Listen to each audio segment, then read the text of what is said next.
Today, and for the next 2 Wednesdays, I will be teaching a 3-week series that examines the themes of faith, hope, and love.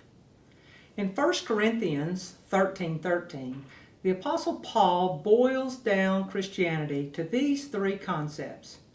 Faith, hope, and love should guide our relationship with God and our relationships with others. They are essential ingredients that are needed in our lives right now. This first lesson on faith comes from the Old Testament book of Joshua. Joshua and the Israelites are preparing to cross the Jordan River with the Ark of the Covenant into the Promised Land.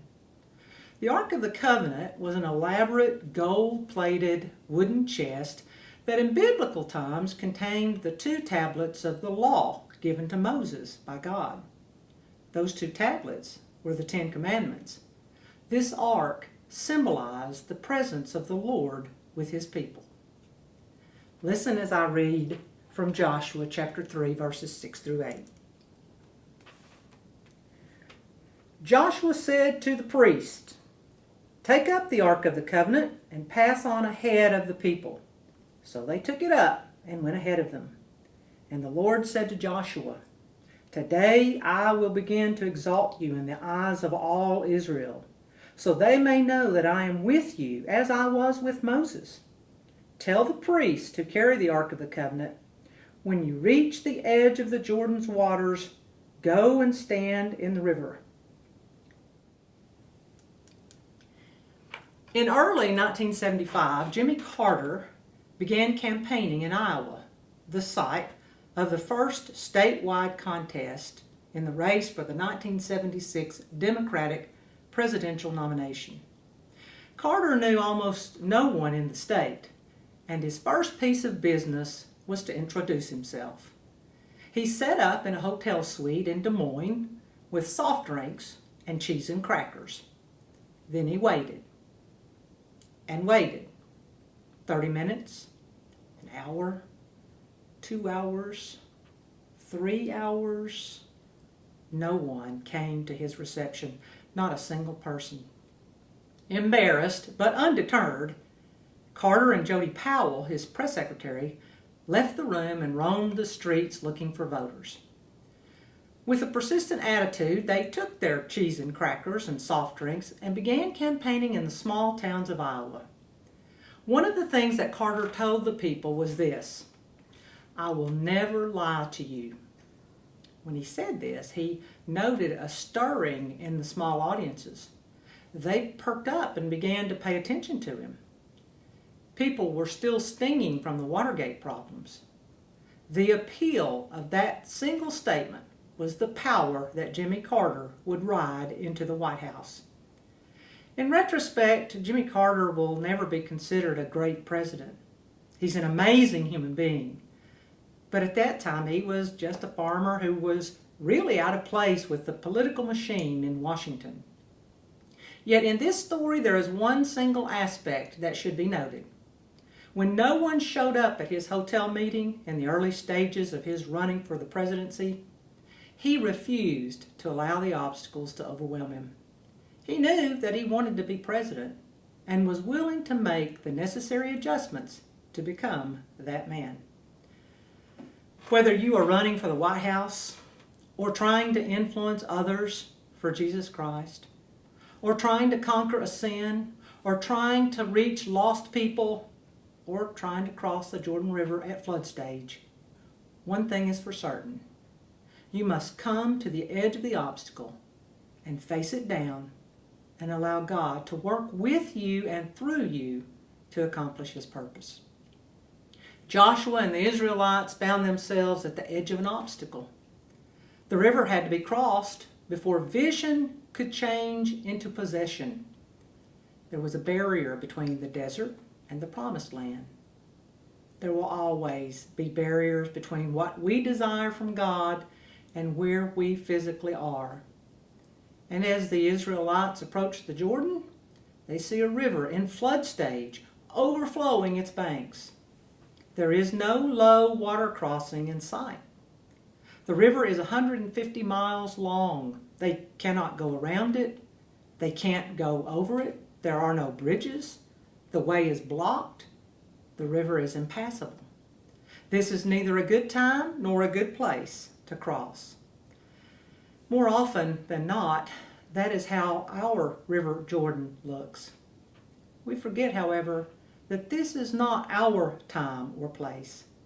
God has chosen and brought Israel to this time and place, even as God chooses and brings us to the time and place for our river crossings.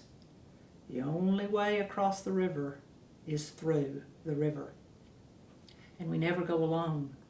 God himself goes into the river. He is, let us not forget, the God of water crossings. Every crossing is an act of God's faithfulness.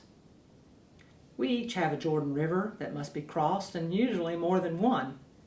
It seems that the life of faith is a series of water crossings. Crossing the Jordan, entering the Promised Land, will not change the circumstances of our lives. It changes us, and that changes everything. Like Israel, we stand at the edge of the Jordan. The only way into the Promised Land is through the floodwaters of life. How deep is it? How solid is the bottom? Is it slippery? Is the water cold? How strong is the current? How far across is the river? What will I find on the other side? All good questions. In some way, those are the questions of life. The questions that arise every time we make a move, whether geographical, emotional, or spiritual. They are not, however, questions that get answered before we step into the river of new life. Ultimately, it is God, not the answers, that takes us across our Jordan. God, however, did not hold back the water for Israel before they put their feet in. Let me read Joshua 3:14-17. Let's continue the story. So when the people broke camp to cross the Jordan, the priest carrying the Ark of the Covenant went ahead of them. Now the Jordan is at flood stage all during harvest. Yet as soon as the priest who carried the ark reached the Jordan and their feet touched the water's edge, the water from upstream stopped flowing.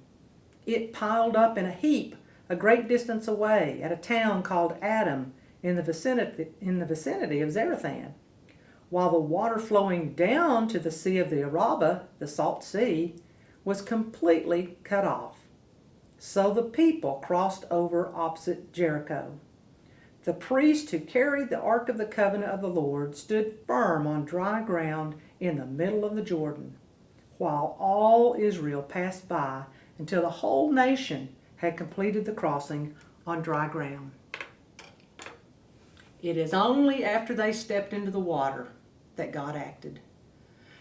The waters do not part until we step out in faith, until our feet are dipped in that impassable river. God can only work with what we give him. Standing on the bank waiting for answers, waiting for a better time and place, or waiting for the flood to subside, offers God nothing with which to work. God will not act, the river will rage, and we will remain stuck. That first step, however, gives God something to work with. One step is all it takes. One step. As soon as Israel's feet touched the water's edge, God acted. The flowing waters stood still, there was dry land, and all the people crossed over. With that one step, we follow the ark of God's presence into the Jordan. We all have that one step, that first step, that needs to be taken. Take that first step, and you have offered God something with which to work. The flood waters of your life will be parted, dry land will be revealed, and the way forward will be opened to you. What is that first step for you? There are as many first steps as there are circumstances of life. Maybe the first step is to offer another forgiveness and reconciliation. Maybe your one step is to let go of anger or resentment. For the alcoholic or addict, that first step is just one of 12. Sometimes the first step is to simply be quiet, be still, and listen. Perhaps yours is to let go of having to be right or in control. Maybe it means you no longer let fear dominate your life. Perhaps the first step for you is to risk intimacy and vulnerability. Maybe that one step is taking responsibility for your life. I don't know your first step, but God does. I don't know when or how you will cross your Jordan, but I know it happens one step at a time.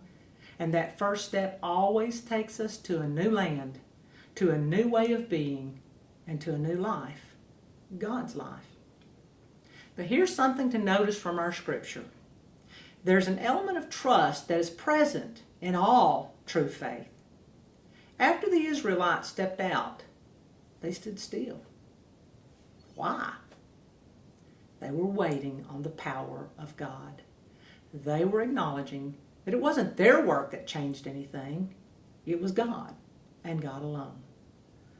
The great question that loomed over the camp of Israel and over our lives today is, will we walk by sight or by faith? Do we really believe God can handle the impossible? Got any rivers you think are uncrossable? God specializes in things thought impossible. He does the things others cannot do. As you go through this new year, think about getting your feet wet. A couple of things to think about after hearing the lesson and maybe talking about. The first thing is there an area of your life that God is asking you to have faith? And how have you responded? And then a second item to consider, Joshua was used by God to help the Israelites cross the Jordan River. Why not this year make a commitment to look for ways you can be used by God to help someone cross their Jordan?